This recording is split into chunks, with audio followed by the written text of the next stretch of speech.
Hindus 143 ఛానల్కి welcome.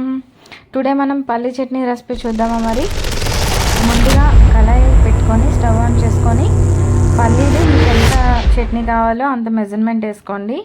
నేను morning కూడా ఉంటుందని చెప్పేసి కొంచెం ఎక్కువ చట్నీ చేస్తున్నాను. పల్లీలు వచ్చేసి మీరు సిమ్లో పెట్టుకొని ఫ్రై చేసుకోవాలి. కొంచెం టైం పట్టినా సరే మంచిగా కుక్ అవుతాయి అన్నమాట సిమ్లో పెట్టుకుంటే. హైలో అస్సలే పెట్టుకోవద్దు. ఇప్పుడు మనం ఆయిల్ వేసుకోండి. పల్లీలు తీసేసి ఇంకా వేయిపోయాయి కదా.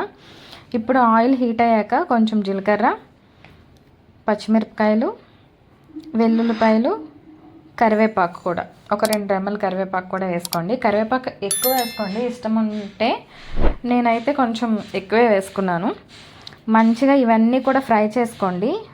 ఫ్రై చేసుకున్న తర్వాత పల్లీలోకి వేసేసుకోండి. పల్లీలు మనం ఫ్రై చేసాం కదా, వాటిల్లోకి వేసేసుకొని కొంచెం ఉప్పు, కొంచెం చింతపండు వేసేసి మెత్తగా గ్రైండ్ చేసుకోండి.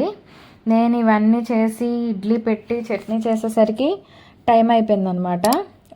కరెంట్ పోయింది. ఇంకా ఏం చేస్తాం, ఇంకా కరెంట్ పోయింది కదా, ఎంత చట్నీ నలిగితే అంతే. ఇంకా మా డాడీ అన్నారు ఇంకా కొంచెం చట్నీ నలిగితే బాగుండు అన్నారు. ఇంకేం చేస్తాం, కరెంట్ పోయింది.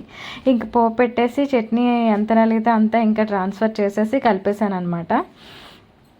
కానీ బాగుంది. దోశల్లోకి అయితే పర్ఫెక్ట్గా ఉంటుంది. ఈ కచ్చపచ్చగా నలిగిన చట్నీ దోశల్లోకి బాగుంటుంది. ఇడ్లీలోకి మాత్రం కంపల్సరీగా మీరు మెత్తగా గ్రైండ్ చేసుకోండి. కొంచెం వాటర్ యాడ్ చేసుకున్నా సరే బాగుంటుంది. మీకు థిక్గా కొబ్బరి చట్నీ కూడా చెప్తాను, ప్యారడైజ్ స్టైల్లో అనమాట. మనం ప్యారడైజ్ హోటల్కి వెళ్ళి తింటాం కదా, ఆ చట్నీ కూడా మీకు రెసిపీ పోస్ట్ చేస్తాను కన్ఫామ్గా. ఇప్పుడు వేడివేడి ఇడ్లీ చూసారు కదా ఎంత వేడివేడిగా మంచిగా ఉన్నాయో. బయట క్లైమేట్ వచ్చేసి వర్షం పడుతుంది. వేడివేడి ఇడ్లీ చట్నీ, ఏదైనా నైట్ టైం టిఫిన్స్ తింటే టమ్మీకి హాయిగా ఉంటుంది కదా. మ్యాక్సిమం పిల్లలకి రైసే పెట్టండి. పెద్దవాళ్ళు వచ్చేసి ఇంకా మ్యాక్సిమం టిఫిన్ తినడం బెస్ట్ అనమాట. బెస్ట్ ఆప్షన్ నాకైతే.